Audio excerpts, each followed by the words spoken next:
Hi there! Welcome to the Gardens and Graveyard channel. My name is Charisma and today we're meeting in the garden and it is Monday, it's Moon Day, and I am going to start a new inspired series. So I'm inspired by Janie from Dig Plant Water Repeat. If you do not watch her YouTube channel, I highly recommend it. She's really fun to watch. She's based out of Northern California. So her growing zone is very similar to mine. I think we're like A, B, I think, if that's correct. I'm a 9A, I think she's a 9B. But our environments are completely different. She has hot, extended hot, all summer, spring, summer, fall, hot weather, dry weather, yeah, and I stay very cool and moist. So it's really interesting to see what we grow the same things, and some things she does better, and sometimes I do better, depending on like the little nudge, the nudge out on the plants that we grow.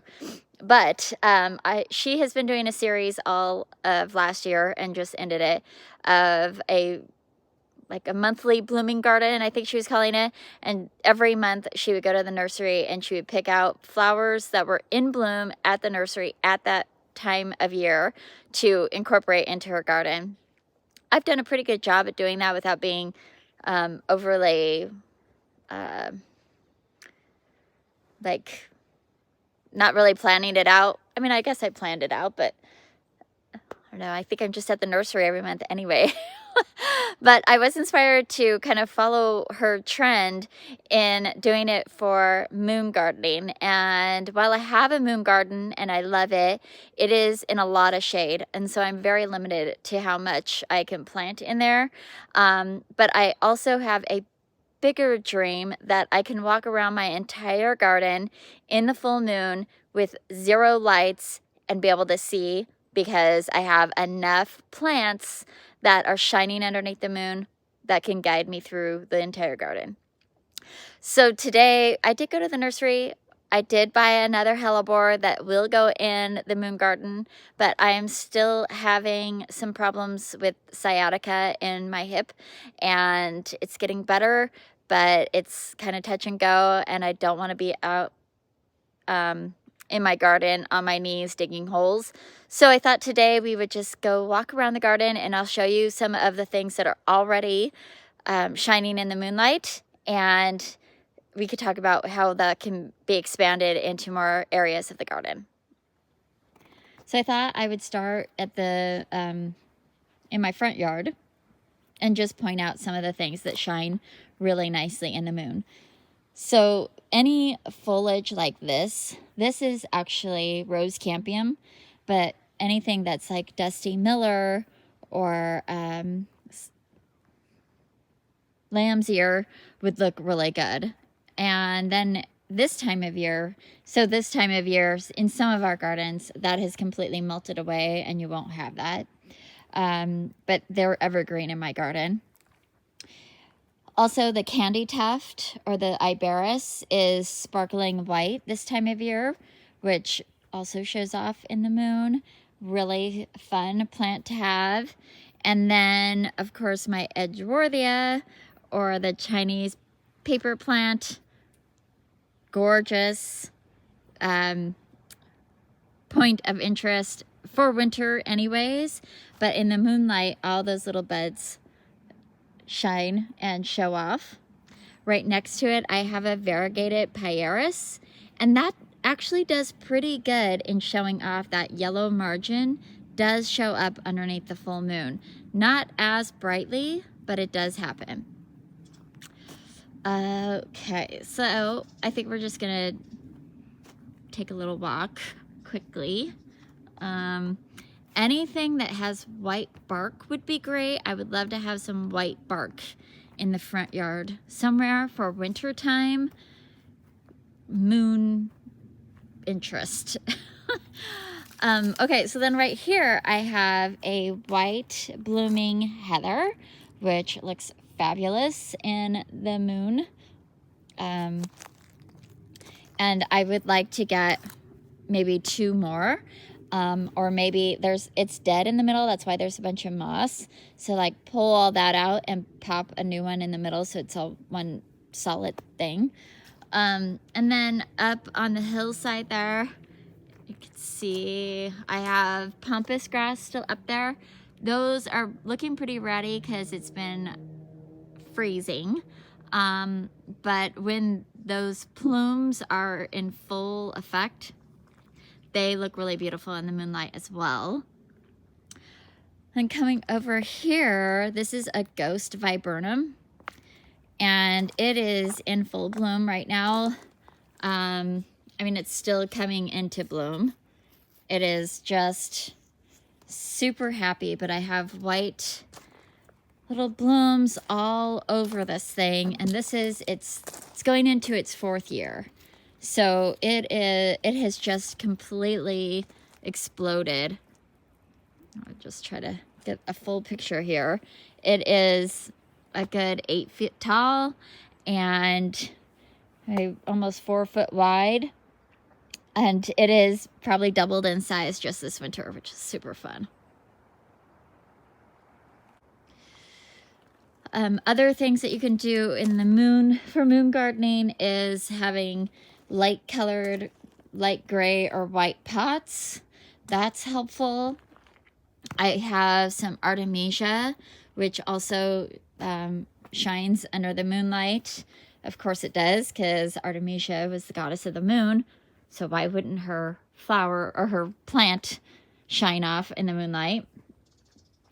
And then I have these snowberries, which I haven't been down here when it's a full moon, but I have been in other areas that have snowberries, and I know that they do show off pretty good in the moonlight, or like dusk time. Looks pretty great. I have just a couple of light colored blooms on my hydrangea, which this really isn't the season, but they do show off pretty nicely.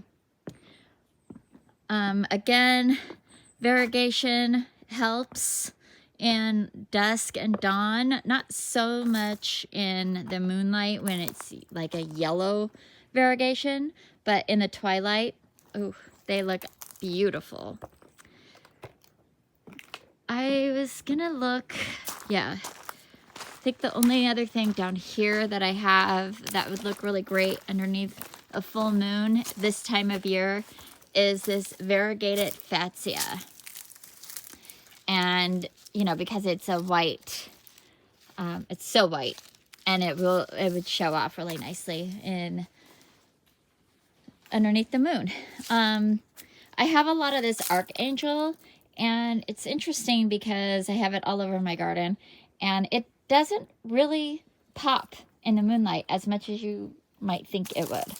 Although it does look very beautiful at other times of the day. Speaking of variegation, I have a bear's breeches right here.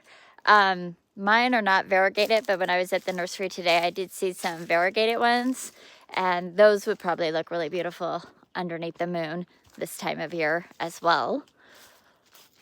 Yeah, this is where I had that tree taken out. I'm missing that white bark right now for sure. All right, we're gonna go into the backyard and see if there's any white winter interest. I kind of don't think that there is. So here we are in the backyard, and we do have camellias back here, but we don't have any that bloom this early. And there are white ones that bloom this early. So that would be something on my list. I have white hellebores, and they're budded up, but they're not blooming yet. So, you know, here it is. It's January. It's not really giving me that white interest. Again, the lamb's ear. This is a great moon garden plant with evergreen interest. And then it looks like maybe Spencer brought my hellebore back here.